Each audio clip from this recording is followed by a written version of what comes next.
Finally, an episode with a short and a year and a half. Well, I was starting to think the writers were getting paid by the syllable. Anyway, let's start things off with the Exposition Express. We're all going to the Rainbow Falls Traders Exchange! I had to tell you all this because I was afraid you'd forgotten on the train ride. Wait, that is something Pinky actually would say. So we have an episode in the spirit of Best Night Ever, and all of the main six enjoy a storyline, though with varying degrees of focus. But before we tackle each storyline, I want to praise Scott Sonneborn for how he handled Spike this episode. The opening with this comic book serves a twofold purpose. It's an early example of how the trade fair works, and it gives us a reason why Spike isn't a big player in this episode. So many times this season, Spike has simply vanished from the story without a reason. Sure, the show is called Pony, but My Little Pony characters like doesn't drop sometimes all work. A character is a reason the audience needs reason why a character is occupied. And an intense day-long haggle over comic books is a reason that is far too close to reality with some comic book aficionados. But moving on to characters who actually feature in this episode, let's take a look at my favorite odd couple. Absolutely brilliant! I'm so glad I have a friend like you, Applejack. Huh, well, I foresee no problems arising from this. Let's move on to Twilight and her assigned meaning. Or rather, her lack of assigned meaning. Since the trade fair is pretty much automated and Twilight's role is ceremonial, she doesn't see it as a big deal. Ever since I became a princess, Celestia's been sending me more books to read than ever. Interesting. Twilight did have all of 3 seconds to prepare herself before becoming royalty. It makes a lot of sense that Celestia would have her read up on the roll before sending her into greater responsibility. Too bad this is episode 22 out of 26. It would have been nice to know that earlier. Twilight is set to sell her collection for a quill. A fine choice in my opinion. She's viewing this from a very logistic-based perspective. If she doesn't get that, as royalty, her actions carry an implied weight. So it's up to Pinkie Pie to talk some common sense. I cannot believe I just said that. According to the rules of the exchange, a trade is only fair if both ponies end up with something they want. That is the stupidest rule in the history of frivolous litigation. There's a reason why the Uniform Commercial Code is 9 articles long and can be used as an offensive weapon in underground lawyer pit fights. That's not a thing?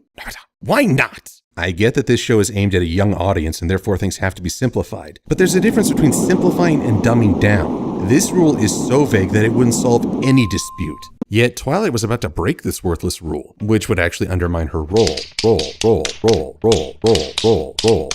So after Pinkie traumatizes a foal, she starts playing up the value of Twilight's books. Before that, she was not.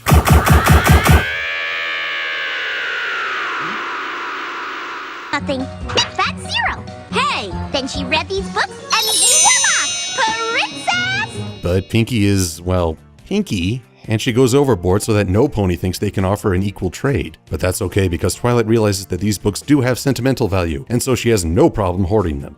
And I really dislike this message. It's true that we assign meanings to items, especially collectibles. Yet at the end of the day, our memories don't disappear if we lose or damage those items. There's a value in collecting and a value in letting go. But again, this show is aimed to push toy sales, and a message of letting go of material goods isn't gonna fly anytime soon. Now, speaking of collecting, I hear you're willing to trade for rocks? I have a terrible foreboding about this. So that's Pinkie and Twilight for a while, but what about Fluttershy and Rainbow? Oh my gosh! Rarity and Applejack aren't getting along perfectly? Well, I for one am shocked. Shocked! Turns out they both want to trade all their stuff for a mass-produced brooch and a tin for making salmonella pie. I can only imagine that their trade bags are full of used rags and excess hats. But there's a certain sense in making them argue over and while those two are sitting like stumps, it's Fluttershy and Rainbow Dash who hold the majority of the episode's focus. Rainbow's on a quest for a first edition novel and the accomplishment of having a complete first edition collection. Fluttershy, she just wants to help. Which is why, for this episode at least, Fluttershy is the best pony. And their story is your typical fetch quest, the kind that any RPG fan of the last 30 years can recognize. He traded a crystal chalice for an antique chicken. And the chicken for a lamp. And the lamp for an Orthros. Just like you asked. And in pursuit of this quest, Rainbow Dash will deny one booth business, give away a food vendor's product for free, and basically become a walking economic disaster. To my neighbors in Canada and all French-speaking members of the world, please do not declare war against America, for that is where I keep all of my socks. However, I must still call OP on this character, for he is able to resist a look that would slay most.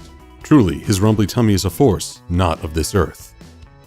And quite frankly, Dash would have been lost without Fluttershy's support. She helps train the Orthos, clears the crowd with her bear whistle. Yes, that's a thing, and then doesn't raise complaint when she loses said whistle. It's just a bear call. There's nothing I could have traded it for that's more valuable to me than you. The best pony. And after their long and winding quest is complete, Rainbow has her coveted book. And Fluttershy is traded into indentured servitude? The best. No, I'm sorry, but no. Up until this point, Fluttershy has been selfless. But here, she is being a pushover. It's not healthy and she really needs to say no. I know this is set up for Dash to have an epiphany, but now it's coming at the expense of Fluttershy's character. Of course, I also blame the pony who's too lazy to train the Orthos herself and broke a verbal contract. She's taking advantage of Fluttershy. And yes, Rainbow does indeed wake up and realize that wanting an item at any cost is a lot steeper than she thought. So she turns to Twilight for help. And while I'm still disappointed that Twilight didn't face her princess role directly, I am impressed at how she handled her role as a mediator. She's not showing bias, she hears both sides, and she sticks to the rule. I mean, it's not her fault that the single rule governing this trade fair doesn't outlaw trading ponies. Speaking of which, would you like to trade some of those special rocks for a selfish jerk with whom you can do with as you please?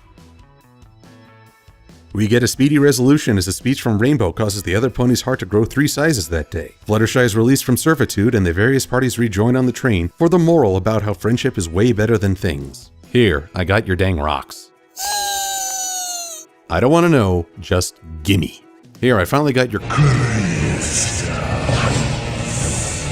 Yeah, way to think outside the box there, sport. So, we gonna trade? Also, can I get a Slurpee? It's really hot out. Now I know what you're thinking, that this thing is gonna corrupt me. Did you see what I did to get this? I am pretty far gone, folks. I'm Salver Quill, and I just realized what that guy is gonna do with those rocks. Stop, you fool! You'll kill us all! Brain freeze, I'm